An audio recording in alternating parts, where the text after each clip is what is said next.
Have you ever felt like you're too much for someone or not enough to keep them close? Like love always slips through your fingers no matter how hard you try to hold on?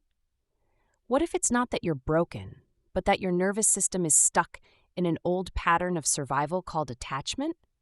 Today, I'll share the theory that changed everything for me, and it might just change the way you love too. Most people don't realize it, but the way we act in relationships often comes from the way we were loved or not loved as children. Maybe you learned that love meant proving yourself, or that needing someone was dangerous. Maybe you felt like you had to be perfect to be loved, or completely independent to stay safe. These patterns don't just disappear, they follow us into dating, into conflict, into silence. In this video, we'll explore attachment theory, a simple but powerful idea that helped me finally understand why I struggled in love. You'll learn where these patterns come from, how they show up today, and how you can begin to change them. And by the end, you might realize the way you love isn't wrong. It just comes from a place that needs care. Attachment theory is a way of understanding how we connect with others, especially in close relationships. It started with a psychologist named John Bowlby, who studied the bond between children and their caregivers. Later, Mary Ainsworth expanded on his work and helped identify 4 main attachment styles: secure, anxious, avoidant, and disorganized. These styles are shaped by how safe and seen we felt growing up. If our caregivers were consistent and emotionally available, we usually develop a secure style. If love felt confusing, unsafe, or conditional, we might grow up with anxious, avoidant, or disorganized patterns. Take a moment to reflect on this. Did you feel like you had to earn love by being good? Were your emotions welcomed or ignored, criticized, or too much for your caregivers? Did you often feel alone, even when someone was physically there? Were you afraid to ask for help or comfort? These early experiences matter because they shape how your nervous system responds to closeness, distance, and emotional safety today. You can think of it like this. Attachment styles are like emotional GPS systems. They guide us toward connection, but if we were taught that connection wasn't safe, the GPS gets confused. It might lead us to people who can't meet our needs or make us run from love the moment it feels too real. But here's the good news. This GPS isn't permanent. Once we understand the map we've been following, we can start to update it, gently and with care. The way we attached as children doesn't stay in the past. It follows us into our texting habits, our fears during conflict, even the way we react when someone pulls away or gets too close.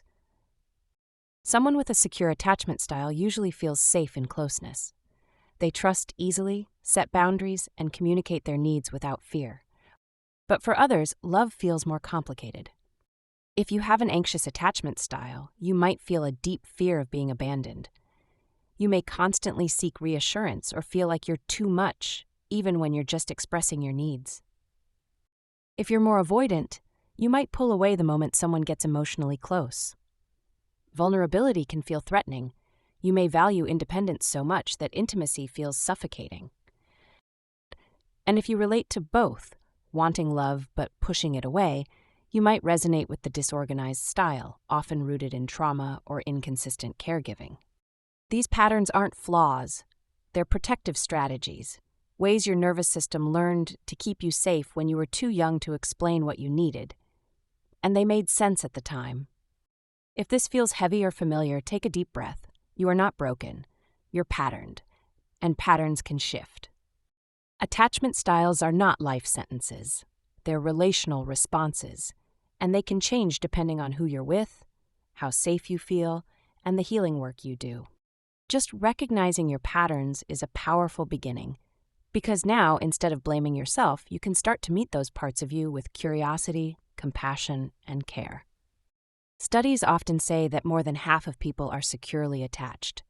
But when we look around at dating culture, communication struggles, and emotional shutdowns, something doesn't add up. The truth is, many people who identify as secure are actually moving through the world with avoidant patterns. They just don't recognize them. Why? Because avoidance can look like strength, independence, not being needy. But beneath that, there's often a deep discomfort with closeness, emotional expression, or being truly seen. On the other hand, people with anxious attachment tend to be more aware of their pain.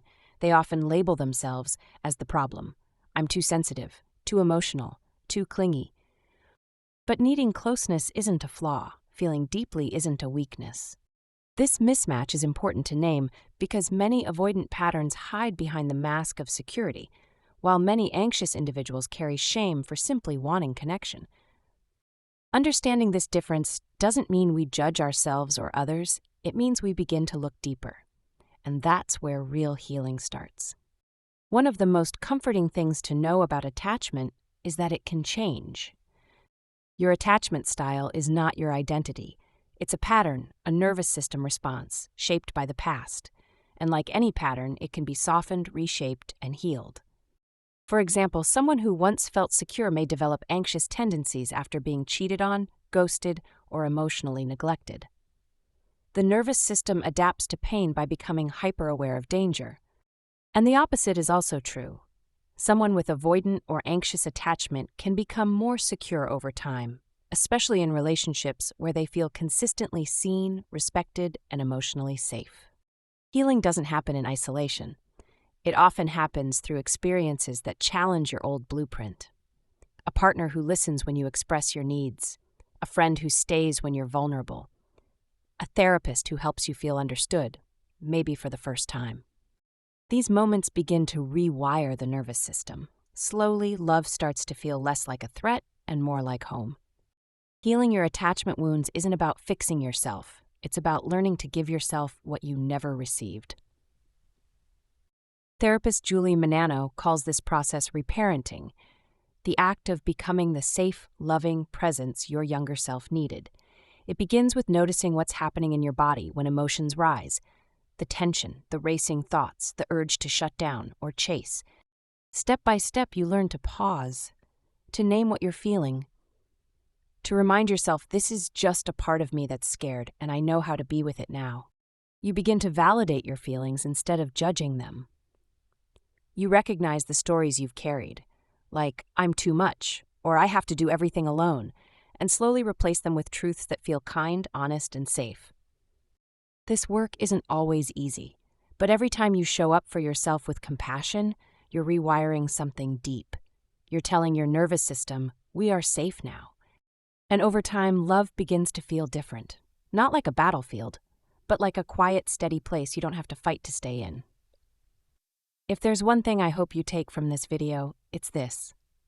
Your attachment style is not who you are, it's what happened to you. It's the way your heart learned to protect itself. But protection isn't the same as connection. And you deserve real connection, the kind that doesn't make you shrink or chase or disappear. Healing begins with understanding, with choosing curiosity over shame, and with giving yourself the care you've always needed, one small, loving step at a time. So take a moment today to ask yourself, what did love feel like when I was little? And what parts of that story am I still carrying into my relationships now? If this resonated with you, I'd love for you to like this video, subscribe for more gentle guidance, and share your reflections in the comments. You're not alone in this. You're unlearning and becoming